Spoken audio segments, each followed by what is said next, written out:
A very good morning to all the students. बच्चों आज हम करने जा रहे हैं एक important question of dissolution of partnership firm, जिसमें हम सीखेंगे how to pass journal entries in the different cases, particularly for the expense of realisation. तो चलिए स्टार्ट करते हैं इस क्वेश्चन को।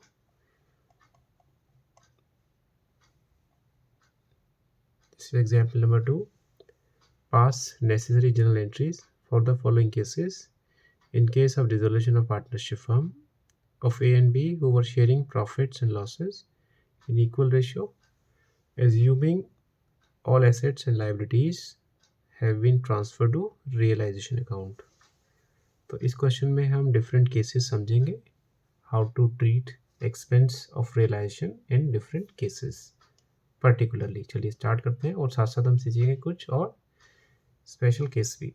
चलिए देखते हैं। पहला क्वेश्चन है, old typewriters had been written off in the books of accounts was sold for rupees 800। तो एक टाइपराइटर है जिसको अर्लियर राइट ऑफ किया गया है, यानी इसको वैल्यूलेस कर दिया गया है, बट सडनली ये रियलाइज कर रहा है कुछ वैल्यू और इसको मार्केट में सोल्ड कर दिया गया है फॉर रुपीज 800। तो उसकी एंट्री पास हो जाएगी bank account debit to realisation account. चलिए देखते हैं next. Stock costing rupees 30,000 had been written off from the books being obsolete, and stock was valued at rupees 12,000 and now taken by the partners in their profit sharing ratio।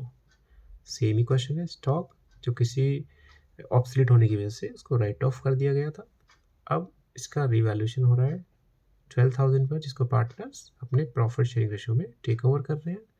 जैसा कि हमने लिखा, ए और B का जो ratio है वो 1:1 है, तो इस 12,000 को ए और बी 1:1 के रेशियो में अपने अकाउंट में रिकॉर्ड करेंगे। तो इसकी एंट्री पास कर लेते हैं। A capital account debit, B capital account debit to realisation account, और हम इसको 6,000 दोनों के अकाउंट में डेबिट करके दिखा देंगे और रियलाइजेशन अकाउंट को क्रेडिट कर देंगे 12,000 से। चलिए पढ़ते हैं next. Creditors costing rupees 70,000 were ready to take over investment costing rupees 55,000 in full settlement. इसका मतलब ये हुआ कि क्रेडिटर्स जो कि 70,000 के हैं वो इन्वेस्टमेंट जो कि 55,000 का है उसको टेक ओवर कर रहे हैं, बट फुल सेटलमेंट में। इसका मतलब they are happy to take investment of rupees 55,000 for their due amount of rupees 70,000, मतलब 70,000 के बदले में वो 55,000 लेने के लिए एग्री कर गए हैं। तो इस केस में कोई भी एंट्री पास नहीं होगी, तो no journal entry will be passed for this case. चलिए देखते हैं fourth. Creditors costing rupees 95,000 were ready to take over investment costing rupees 60,000। तो आप देखिए बच्चों, 95,000 के क्रेडिटर्स ने 60,000 के इन्वेस्टमेंट को टेक ओवर किया है, और बाकी जो क्रेडिटर्स की वैल्यू है उसके बारे में क्वेश्चन साइलेंट है। तो उस केस में हम क्या समझ लेते हैं कि रिमेनिंग क्रेडिटर्स को बुक वैल्यू पर पे कर दिया जाएगा, और रिमेनिंग बुक वैल्यू क्या होगी इसकी, 95,000 से 60,000 माइनस कर लेते हैं तो हो जाएगी 35,000। तो हम इसको पे करके दिखा देंगे रिलेशन टू बैंक 35,000। चलिए देखते हैं नेक्स्ट।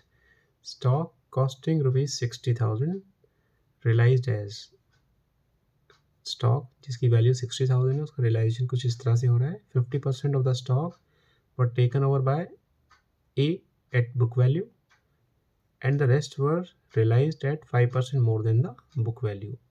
मतलब 60,000 का हाफ हम करें तो 30,000 आता है, जिसको ए ने टेक ओवर कर लिया है 30,000 पर ही, और बाकी जो 30,000 है वो 5% एक्स्ट्रा अमाउंट पर रियलाइज हो रहा है। तो यानी 5% उसका एक्स्ट्रा कैलकुलेट करें तो आ जाता है 1,500। इसका मतलब जो बाकी बचे हुए जो डेटर स्टॉक हैं वो 31,000 पर रियलाइज हो रहे हैं। तो इसकी एंट्री पास कर लेते हैं। इस capital account debit 30,000, bank account debit 31,500 and to realisation 61,500। चलिए देखते हैं next. Expense of realisation paid by B rupees 1,000। तो इसकी एंट्री पास कर लेंगे। जो पे करता है वो होता है क्रेडिट, और जो बॉर्न करेगा वो हो जाएगा डेबिट। तो इस केस में कुछ क्वेश्चन साइलेंट है, तो इसका मतलब ये एक्सपेंस फर्म बॉर्न कर रही है, तो फर्म के बॉर्न करने के लिए फर्म को डेबिट करेंगे रियलाइजेशन अकाउंट के थ्रू, तो एंट्री पास हो जाएगी realisation account debit to B's capital account. जैसा कि हमने प्रीवियस वीडियो में डिस्कस किया था, रूल क्या होता है इसका, जो बॉर्न करता है वो हो जाता है डेबिट और जो पे करता है वो हो जाता है क्रेडिट। और फर्म के बॉर्न करने के केस में रियलाइजेशन अकाउंट को डेबिट किया जाता है और फर्म के पे करने के केस में बैंक अकाउंट को क्रेडिट किया जाता है। बट अगर पार्टनर्स बॉर्न करें तो पार्टनर्स के अकाउंट को डेबिट किया जाएगा और पार्टनर्स अगर पे करें तो पार्टनर्स के अकाउंट को क्रेडिट किया जाएगा। यही रूल हमने लास्ट वीडियो में समझा था, इसी को हम अप्लाई करते हैं और बाकी क्वेश्चंस के ऊपर। B to carry out dissolution of the firm at an agreed remuneration of ₹12,000। मतलब बी को बोला गया है कि he has to complete the entire process of dissolution and for that he was paid some remuneration. तो जब partner को remuneration पे होगा तो उसकी एंट्री पास हो जाएगी realisation account debit to partners capital account. तो इसकी एंट्री को हम पास कर लेते हैं, realisation account debit to B's capital account 10,000। चलिए देखते हैं next. A was paid remuneration of ₹10,000 for the dissolution of the firm, realisation expense paid by the firm ₹6,000। तो ए को कुछ रेम्यूनरेशन पे किया जा रहा है 10,000 का and because he has to carry out the dissolution of firm and actual expense realisation के जो है वो है 6,000 जो फर्म ने पे किए हैं। तो इस केस में हम यहाँ दो एंट्री पास करेंगे। फर्स्ट एंट्री हम पास करेंगे for the commission for the remuneration payable to A, तो उसकी एंट्री पास हो जाएगी realisation account debit to A's capital account और जो एक्चुअल एक्सपेंस है फर्म के उसको हम पे करेंगे realisation account debit to cash account या बैंक अकाउंट। चलिए बढ़ते हैं next. Dissolution expense paid ₹15,000 out of the said expenses ₹7,000 were to be borne by the firm and balanced by B। यानी टोटल एक्सपेंस जो पे हुआ है वो 15,000 पे हुआ है जिसमें से 7,000 फर्म ने बॉर्न करना है और बाकी पार्टनर ने बॉर्न करना है। तो मैंने जैसे बताया जो बॉर्न करता है उसे हम डेबिट कर लेते हैं। तो फर्म बॉर्न करेगी तो हम रियलाइजेशन अकाउंट को डेबिट करेंगे 7,000 से और बी बियर कर रहा है कितना 8,000, तो बी के अकाउंट को डेबिट करेंगे 8,000 से और टू बैंक कर देंगे हम 15,000। चलिए बढ़ते हैं next. Expense of realisation paid by B ₹1,000। तो यहाँ से फिर से देखिए यहाँ पे क्वेश्चन में लिखा हुआ है कि जो फर्म जो एक्सपेंस है रियलाइजेशन के वो पे कर रहा है बी। तो जैसे मैंने बताया अगर पार्टनर पे करेगा तो पार्टनर के अकाउंट को क्या करेंगे क्रेडिट, और क्योंकि क्वेश्चन साइलेंट है तो बॉर्न कौन कर रहा है, ये फर्म बॉर्न कर रही है।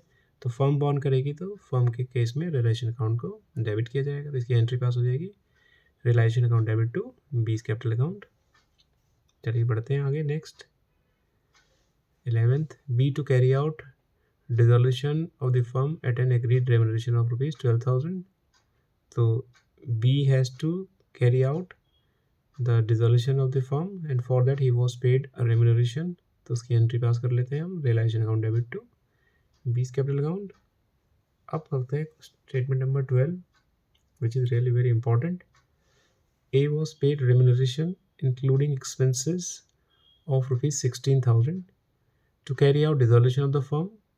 Actual expense of ₹9,000 were paid by A। तो क्वेश्चन को थोड़ा समराइज कर लेते हैं।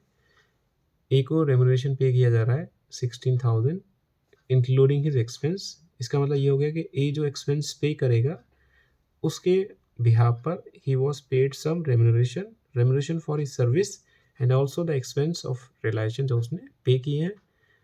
तो इस केस में जो एक्चुअल एक्सपेंस है वो 9,000 है जिसे ए ने पे किया है और इस पेमेंट के बदले और इसकी सर्विस के बदले में A was paid remuneration of ₹60,000 total. तो एंट्री क्या पास करेंगे, एंट्री वही रहेगी same, realisation account debit to B's capital account to A's capital account 16,000 and 16,000। तो इस तरह से हम कुछ स्पेशल केसेस हैं एक्सपेंस ऑफ रियलाइजेशन के, साथ साथ कुछ एंट्री भी हैं थोड़ा ट्रिकी भी हैं।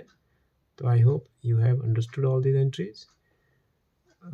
चलिए बच्चों, अगर आपको बाकी वीडियो अच्छा लगता है तो वीडियो को लाइक करिए, शेयर करिए एंड चैनल को सब्सक्राइब करिए और दिए हुए नंबर पर आप अपनी क्वेरीज को रेज कर सकते हैं।